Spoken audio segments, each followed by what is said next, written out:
बाबा गोकुल चंद ने पायो दो पुत्रन को आनंद। एक सूरज सो चमक रहो दूजो चमके जैसे चंद्र। हमारी जागरण पत्रिका के इस अंक के समाज रत्न व समाज गौरव। एक ही परिवार से है, एक ही माता पिता की संतान है।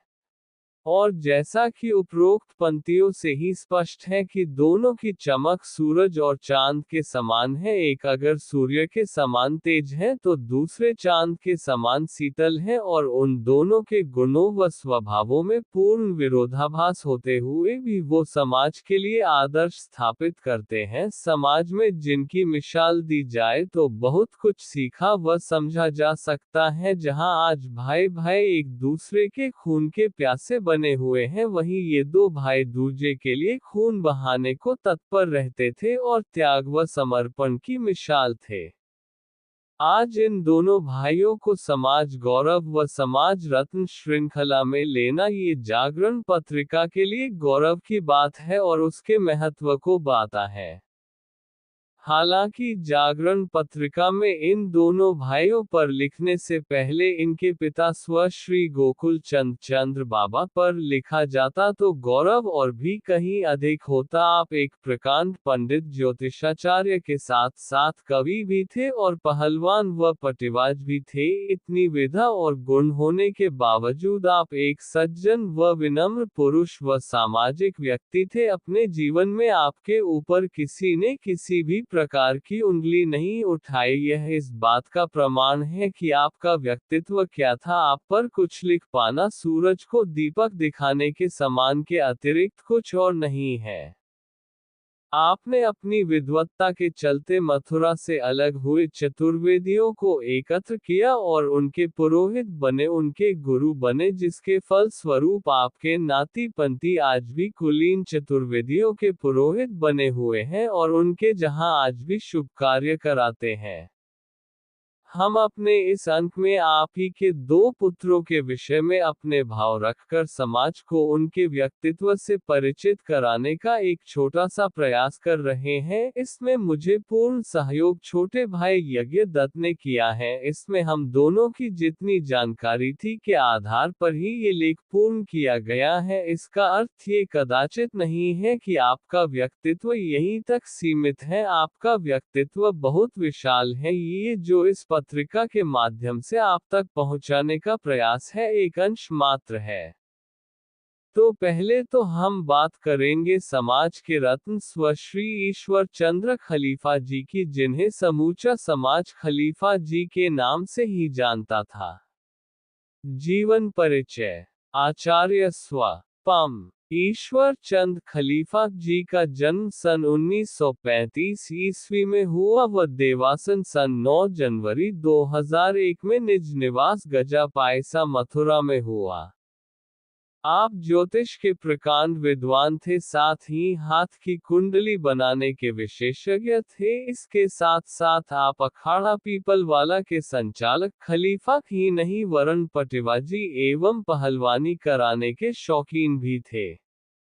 स्पष्टवादी ऐसे जो सही को सही और गलत को गलत कहने से जरा भी न चूके, परिणाम स्वरूप भले संबंध टूट जाए या रहे इसकी भी कभी परवाह नहीं की आपने। और आपका ये गुण एक ऐसा गुण था कि आपके दुश्मन भी आपके इस गुण के कारण आपकी प्रशंसा किए बिना नहीं रह पाते थे। आपने समाज में अनेकों चतुर्वेदियों एवं अन्य विजातीय इच्छुक बालकों को पहलवानी में एक उच्चतम शिखर तक पहुंचाया और उन्हें उस स्तर तक पहुंचाने में आप जीवन भर तन मन धन से लगे रहे। आप श्री रुस्तमेहिंद स्व श्री बलदेव पहलवान जी के समय से अखाड़ा पीपल वाले का संचालन कर रहे थे। इसमें आपके साथ स्व श्री कुंजन पहलवान जी जो बाद में अखाड़े के उस्ताद भी बने एवं स्व श्री नंदो सिंह जी सरदार जो कि आपके मित्र के साथ साथ आपके भाई के समान थे। उन्होंने आपको सदा अपना बड़ा भाई ही माना, हमेशा आपके साथ रहे। चाहे वह मल विद्या के भारतवर्ष के दंगल हो या पाटेबाजी हो, हर जगह आप एक साए की तरह आपके साथ रहते और एक दूसरे को साथ पाकर आपका बल व उत्साह इतना बढ़ जाता कि बड़े से बड़ा कार्य आप सिर्फ एक दूसरे के साथ के सहारे चुटकियों में कर जाते और कोई आपकी आवाज के आगे बोलने का साहस तक नहीं कर पाता था। कुछ घटनाएं ऐसी हैं जो अपनी आंखों से देखी हैं। जब हाथरस के दाऊजी मेरे में शबीर पहलवान ने शिवाले पहलवान को खुला चैलेंज दे दिया और शिवाले पहलवान उससे लड़ने में झिझक रहे थे, तो उसकी हर तरह से हिम्मत बधाना और मथुरा से अपने साथ सैकड़ों सजातीय बंधु हर स्थिति से निपटने को लेकर जाना व अन्य पहलवान लेकर जाना, फिर शिवाले पहलवान को उससे लड़ाना, जो कि उस समय उस माहौल में कितना दुष्कर था, ये बात सभी जानते थे, आपके खलीफाई के गुण को दर्शाता है। आपके समय में अखाड़ा पीपल वाला पर पटेबाजी भी बहुत जोर से होती थी। आपके पिता श्री गोकुल चंद चतुर्वेदी चंद्र कवि आर्य समाज के रत्नों में से एक थे। श्री गजाधर जी उस्ताद स्वयं को चंद जी का तीसरा पुत्र मानते थे, इसलिए उन्होंने कभी ईश्वर चंद जी को अपना शागिर्द नहीं बनाया। इसी प्रेम और स्नेह के कारण श्री ईश्वर चंद जी ने अपना शिष्य श्री बालकृष्ण पिलाडिया, जो कि उस समय के एक जोरदार मेहनती पाटेबाज थे, उसको अखाड़ा लखपत राय की सेवा में भेज दिया। आपके सानिध्य में आपका पुत्र सुकेशचंद शास्त्री सुख की खलीफा सन 1975 से 80 के दशक में कई बार छोटी और बड़ी राम बारात में मां काली का स्वरूप धारण कराया। उसके बाद ओंकारनाथ भोनगा मोहल्लेदार और अन्य लोगों ने भी स्वरूप धारण किया। उस समय पटेबाजी का माहौल समाज में चरम सीमा पर था। उसके एक लंबे समय बाद एक ऐसा समय भी आया जब अखाड़ाबाजी बहुत कम रह गई थी और समाज में तो जैसे मानो पटेबाजी विलुप्त ही हो गई थी। समाज का कोई भी अखाड़ा जा स्वरूप देखने को नहीं मिलता था। उस समय मात्र 2 अखाड़े ही शायद निकलते थे। एक स्वामीघाट का अखाड़ा, हालांकि उसके खलीफा अपने ही भाई सगू थे, पर स्वरूप अन्य समाज का बनता था। दूसरा अखाड़ा झार पीर बाबा का था, जो कि था तो अखाड़ा लखपत राय की ही शाखा, पर उस पर ऐरों का आधिपत्य था।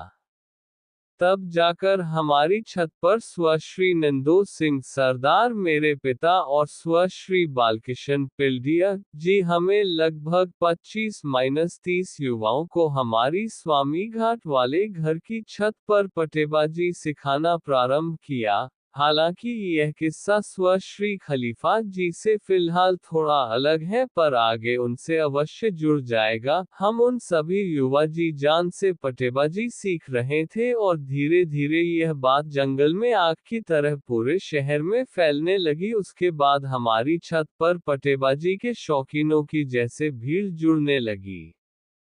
राम बारात से मात्र 3 दिन पहले अखाड़ा लखपत राय से कुछ लोग घर आते हैं और स्व सिंह जी से कहते हैं कि उस्ताद कई वर्षों से अखाड़ा नहीं निकला है। कुछ लोगों ने चैलेंज दे रखा है कि अखाड़ा नहीं निकलने देंगे। हर कोई लड़ाई व झगड़े के डर से पीछे हट जाता है। हमें पता चला है कि आपके जहां अखाड़ा चल रहा है, अगर आपका कोई बालक स्वरूप बनता है तो अखाड़े की गरिमा बनी रहेगी, अन्यथा अब तो अखाड़े पर लोगों ने आना भी छोड़ दिया है और धीरे धीरे अखाड़ा खत्म होने के कगार पर है।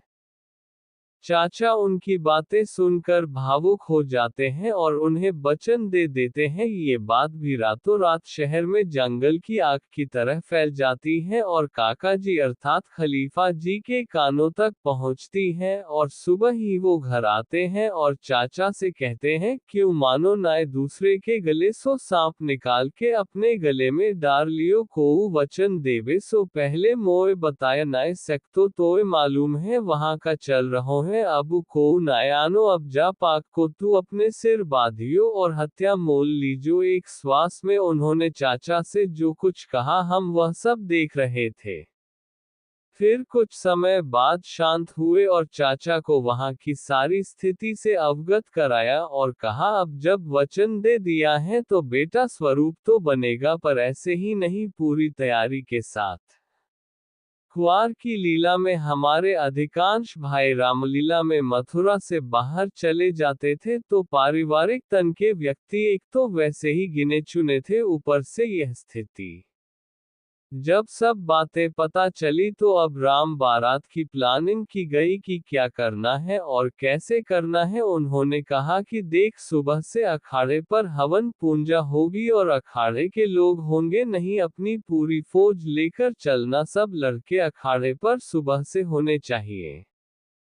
और हवन एक नहीं, दो बेटों को कराना, ताकि अगर कुछ ऊंच नीच हो जाती है तो उसी समय दूसरे को स्वरूप बनाया जा सके और किरकिरी न हो। साय को जब बेटा स्वरूप बनेगा उस समय अखाड़े के सभी पहलवान 100 गज के दायरे में बिखरे रहेंगे और हर स्थिति से निपटने के लिए तैयार होंगे। इस प्रकार वह दिन सारा प्लानिंग में चला गया। अगले दिन अखाड़े पर मुंह भराई की रस्म थी, सो सुबह से ही उसकी तैयारी की गई। हमारा सौभाग्य था कि उस समय अखाड़े के उस्ताद पटेबाजी के पितामह स्व श्री महादेव उस्ताद थे और खलीफा गुरु द्रोण के समान शक्तिशाली पटेबाजी के माहिर श्री दयानाथ काका थे, और ऊपर से आप जैसे मार्गदर्शक साथ थे। बड़ी ही धूमधाम से रस्म पूरी हुई।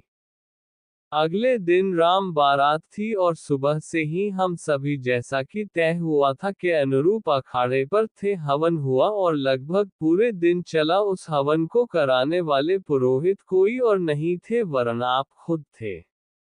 जैसा कि आपने कहा था कि सारे दिन अखाड़े के लोग दिखेंगे नहीं, ठीक वैसा ही हुआ। और जैसे हवन समाप्त हुआ, स्वरूप धराने का समय हुआ, एक एक कर अखाड़े के बहुत से पुराने लोग, उस्ताद खलीफा स्वरूप बनने के इच्छुक, सभी अखाड़े पर आने लगे।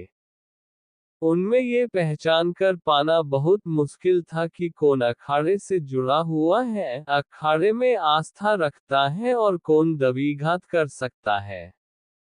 खलीफा जी स्व श्री ईशरा काका व पिताजी स्व श्री नंदो सिंह सरदार दोनों आंखों आंखों में हर आने वाले की शिनाख्त कर रहे थे, और कौन किस भावना से आया है को भांप कर एक दूसरे से पुष्टि कर रहे थे। स्वरूप धरा गया उससे पहले ही एक चेटक देखने को मिला। अखाड़े की परंपरा के अनुसार सबसे अंत में राम, लक्ष्मण, भरत, शत्रुघ्न चारों भाइयों के आगे ही अखाड़ा निकलता है, तो स्वरूप थोड़ा देरी से धराया जाता है जब चारों भाई घोड़ा पर बैठ जाते हैं। पर अखाड़े पर झूठी खबर दे दी गई कि चारों भाई घोड़े पर बैठ चुके हैं, वर निकल दिए हैं और मां काली का स्वरूप धरा दिया जाता है।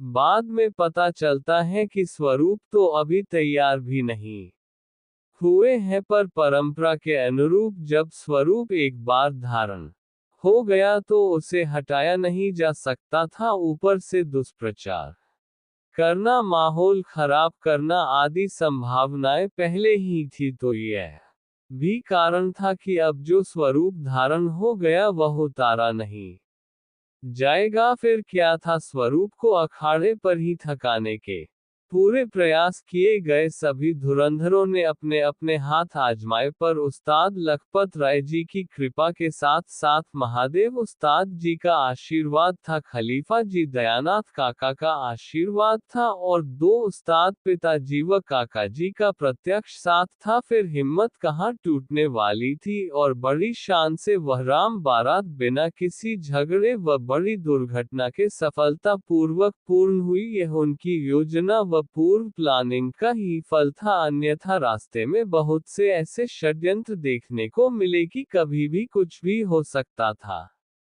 आपके समय के पहलवानों में श्री शालिक पहलवान जो सबसे सीनियर थे, जिनने ही शिवाले पहलवान व राम निवास पहलवान सहित अन्य सभी बड़े पहलवानों को जोड़ कराए के अतिरिक्त रामनिवास पहलवान उत्तर प्रदेश केसरी शिवाले पहलवान उत्तर प्रदेश केसरी, नत्थन पहलवान राजस्थान केसरी, लाखन पहलवान उत्तर प्रदेश केसरी, कृष्णहरि पहलवान देवेंद्र पहलवान भारत केसरी एवं अनगिनत पहलवान तैयार हुए जिन्होंने देश के कोने कोने पर अपना नाम रोशन किया। अपनी समाज से भी भूरा शिवाले पहलवान, भूरा पहलवान, सचिन पहलवान और अनगिनत पहलवान आपके रहते समाज में ऊंचाइयों तक पहुंचे और आज सभी उस पहलवानी के बल पर अच्छी जॉब कर रहे हैं।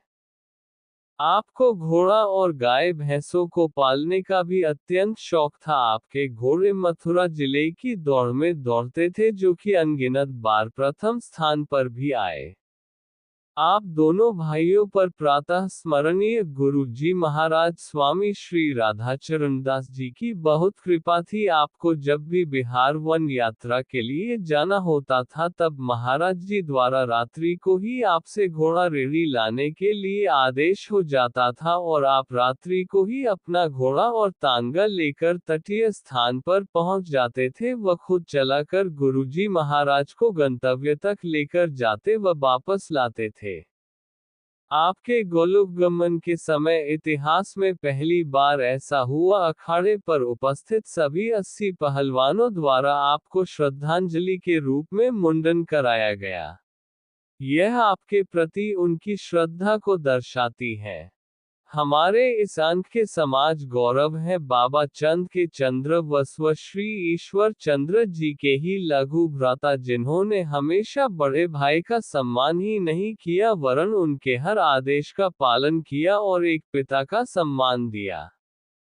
विनम्र इतने कि उनकी विनम्रता को देखकर आज का अनभिज्ञ युवा आपके विशाल व्यक्तित्व का अनुमान ही ना लगा सके।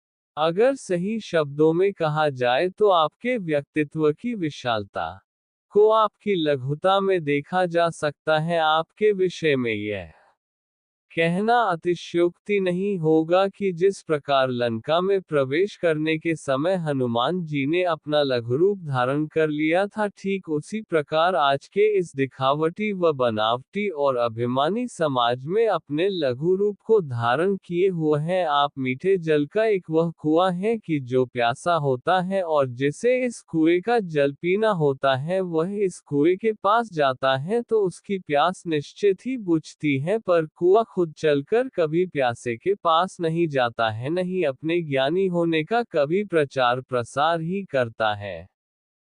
आप जैसी विभूति इस समाज की धरोहर है और हम भी जागरण पत्रिका के माध्यम से लोगों को यही संदेश देना चाहते हैं कि अगर आप प्यासे हैं तो कुएं से जल अवश्य ले और अपनी सुधा शांत करें, अन्यथा कुआं तो अपने अंदर अथाह जल समाहित किए हुए हैं ही।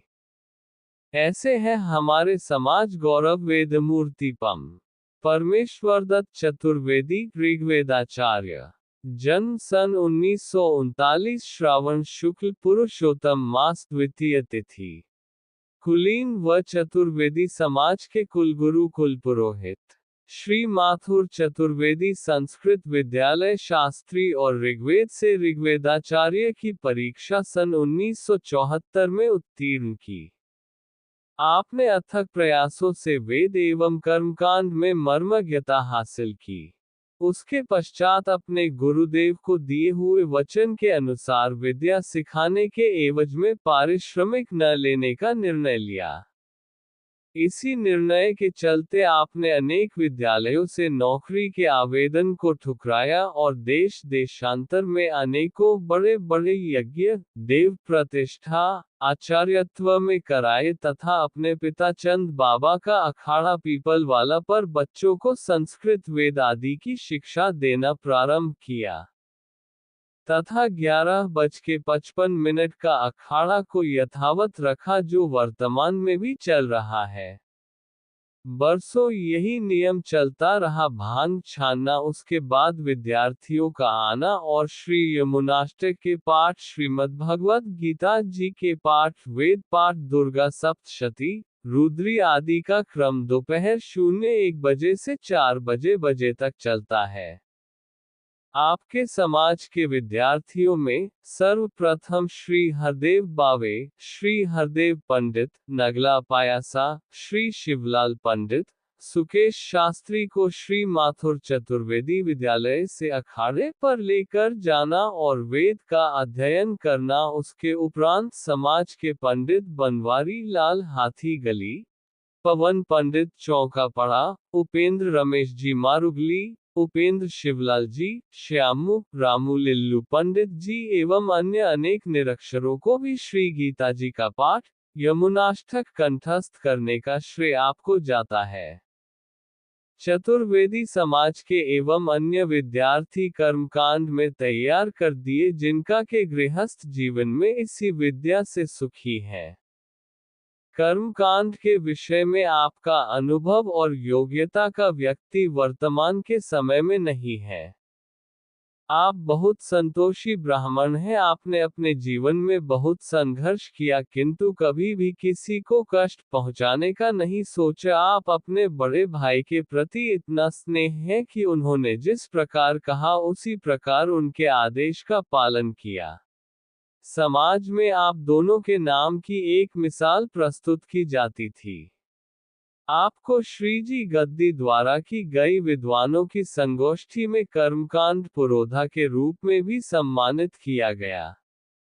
श्री गीता जयंती पर गोपाल वैष्णव पीठाधीश्वर श्री पुरुषोत्तम जी महाराज द्वारा ब्रज रत्न वेद मूर्ति उपाधि से सम्मानित किया गया। हम जागरण पत्रिका व अपने YouTube चैनल के माध्यम से समाज की प्रतिभाओं को अपनी भावांजलि समाज रत्न व समाज गौरव की श्रृंखला के माध्यम से प्रस्तुत कर रहे हैं और समस्त समाज ही नहीं वरन दुनिया भर में उनके ज्ञान, गौरव की गाथा को प्रचारित व प्रसारित करने का प्रयास कर रहे हैं।